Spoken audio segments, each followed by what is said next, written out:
Bonjour, bienvenue aux trois côtés de la médaille. Aujourd'hui, je suis avec Chani. Bonjour Chani. On va parler de quoi aujourd'hui? On va parler des unifamiliales versus les duplex. Mais pourquoi on a eu cette idée-là? Je te dirais que c'est mon entourage. On dirait que les jeunes d'aujourd'hui, ils se disent « Oh mon Dieu, mais j'ai la brillante idée de prendre des duplex à la place d'une unifamiliale pour avoir des revenus par mois. » Donc, c'est ça. On va voir les pour et contre, là, puis on va démystifier tout ça. Ben, c'est une super bonne idée. En fait, la stratégie est probablement venue de plein de gens sur TikTok qui montrent le parc, qui montrent exactement tout ce qu'ils ont fait, puis comment ils ont réussi, comment ils ont fait de l'argent, puis comment c'est le fun, comment c'est simple. Mais en réalité, ce qu'il faut garder de ces vidéos-là, c'est principalement passer à l'action. C'est-à-dire que il vous suggère de, peu importe ce que vous faites, au moins faire un move. Donc, d'avancer. C'est pas si rose que ça et c'est pas si simple que ça de s'occuper de blocs, de locataires, d'immeubles. Pas que c'est une science très compliquée. C'est dans le fond, on dirait que principalement la plupart de ces gens-là vont parler de la bâtisse. Ils vont toujours parler de l'immeuble. En fin de compte, là, travailler avec un duplex, un triplex, un 6 logements, peu importe ce que ça sera, c'est d'être avec des humains. Donc, notre capital, c'est pas nécessairement juste l'immeuble, c'est nos locataires qui sont dedans. Ouais. Puis plus on arrive à bien s'entendre, nous offrir des services, travailler de pair, ben eux, ils font attention à notre bien, ils vont vouloir nous payer, ils sont contents qu'on entretienne. Fait que c'est un peu la vision propriétaire, locataire, qu'il faut peut-être démystifier puis ramener. Donc, Mais en même temps, c'est pas fait à tout le monde, des fois, être propriétaire d'un coup, l'entretien de la maison, tout ça.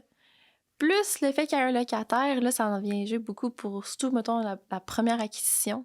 Ouais. Ça peut paraître énorme. Puis des fois aussi, c'est pas seulement soi-même, c'est aussi avec la personne. Mettons, la plupart du temps, c'est un couple. Toi qui achètes un duplex ou une maison avec un bachelor. Des fois, l'homme, mettons, ou la femme, n'importe qui, mais qui veulent avoir un revenu par un locataire, ben, l'autre, des fois, non, il n'aime pas ça partager le terrain ou partager les biens avec un autre locataire. Donc, c'est vraiment ça qu'il faut aussi prendre en conscience. Là. Alors, on dirait, puis là, je ne veux pas faire de démagogie ou de parler de sexe, mais on dirait plus souvent qu'autrement, l'idée vient du gars qui veut payer, il va avoir un immeuble puis payer moins cher ou moins de paiement puis reluire avec le fait du nombre de portes. Là, je sais pas, on dirait que c'est un combat à avoir le plus de portes possible, le plus rapidement possible pour s'émanciper le plus rapidement possible. Puis plus souvent qu'autrement, on dirait que la conjointe, des gens que je rencontre, là, la conjointe est un peu moins intéressée d'avoir c'est plus pour la famille. à s'occuper. C'est ça. Elle est un peu moins intéressée à avoir à s'occuper de locataires. Fait que parfois, c'est une bonne chose tout en n'étant pas une bonne.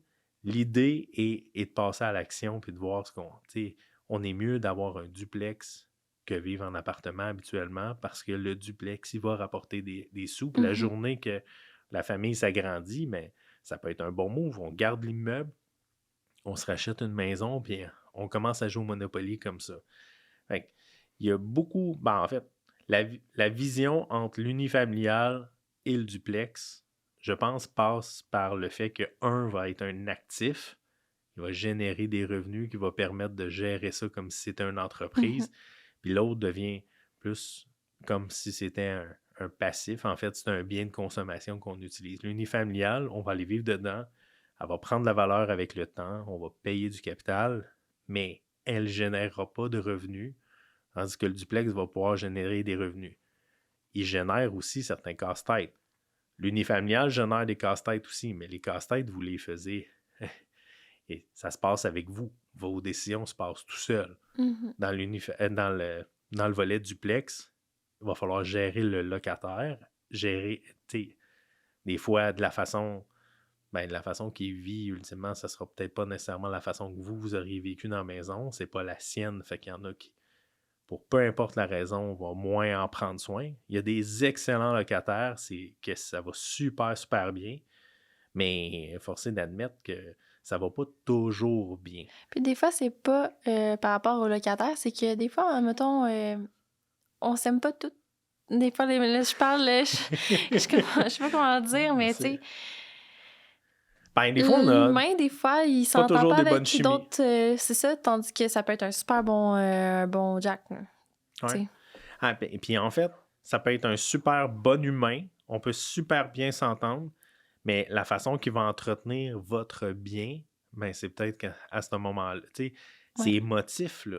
L'immobilier, c'est trop facile de dire qu'on s'en détache, puis non, quand quelqu'un achète un produit, achète une maison, l'entretient, veut qu'elle soit belle, ben donner les clés à quelqu'un d'autre, c'est un gros move. Donc, faut être prête à ça. Faut être capable de s'en détacher. Il y a des gens que ça fonctionne juste pas. Là, Exactement. Il y a quelques clients qui sont revenus en disant finalement, c'est pas pour nous. Tu sais, fait qu'on remet la pancarte, puis c'est pas grave, au moins ils savent que c'est pas pour eux. Ouais, c'est correct aussi, dans Ouais. le fond. Faut juste apprendre à se respecter là-dedans. Puis c'est pas nécessairement la vitesse à laquelle votre parc va grandir qui va faire que vous allez être un premier de classe ou un moins que rien. Au contraire, c'est d'apprendre à se respecter puis de, de voir à suivre cette évolution-là. Il y a des gens qui vont se bâtir une retraite avec l'immobilier, qui vont se bâtir des parcs de 10, 12, 15, 100, 500 portes. Puis il y en a d'autres que 3 triplex, ils vont être super contents, puis ils vont avoir vécu là-dedans. Puis ça va être déjà un beau petit pactole. Là. En ce moment, là, des immeubles, ben, en fait, on est plus de 100 000 la porte. Là. Pour la plupart des secteurs, il y a des secteurs que c'est rendu à 300 350 000 la porte. Donc, un triplex, c'est 1 million de dollars. Là. L'avantage de commencer, quand on fait le switch là, de partir notre premier appartement, à partir de la maison, l'avantage de choisir un duplex par rapport à un unifamilial est que c'est la même mise de fonds. Donc, si je pars avec un achat à 400 000, je peux acheter avec 5 de mise de fonds un achat de 400 000. Donc, avec 20 000, je peux acheter mon unifamilial ou je peux acheter un duplex. En y occupant. Oui, en l'occupant, en étant propriétaire occupant. Parce qu'une unifamiliale, si on n'est pas propriétaire occupant, en théorie et en pratique, c'est 20 Donc, c'est vraiment en étant propriétaire occupant. Si on fait la vision de s'en aller vers un triplex, on va être plus dans un 10% au minimum. Donc, dépendamment des fois des revenus, ben, ça peut être intéressant. Il faut se méfier. Là. On dirait que le calcul est juste le nombre de portes. C'est pas le nombre de portes.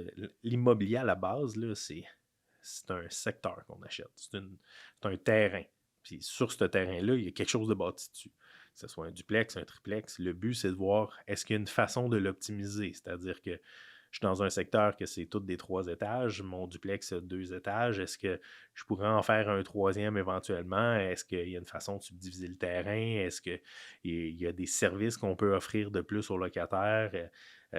Toutes ces choses-là qui peuvent, dans le fond, faire croître la valeur de l'immeuble tout en le gardant, ultimement. Il y a des gens qui vont juste jouer au Monopoly, là, c'est-à-dire les acheter, les revendre et c'est correct. Il y en a qui vont se bâtir des parcs. Donc, l'idée de base, c'est de savoir, avant de rentrer dans l'immobilier, c'est d'apprendre à se connaître puis savoir si ça nous tente d'interagir avec l'humain ou pas. Ouais. Parce que ça sera certainement pas juste de la brique ou du mortier. Non. Donc, sur ce, si vous avez des questions, ça va toujours nous faire plaisir d'y répondre. Mon nom est Guillaume Simoneau. Et puis, vous avez écouté... j'étais avec Chanie Simoneau. Oui. Vous avez écouté les 3 côtés de la médaille. Bonne journée.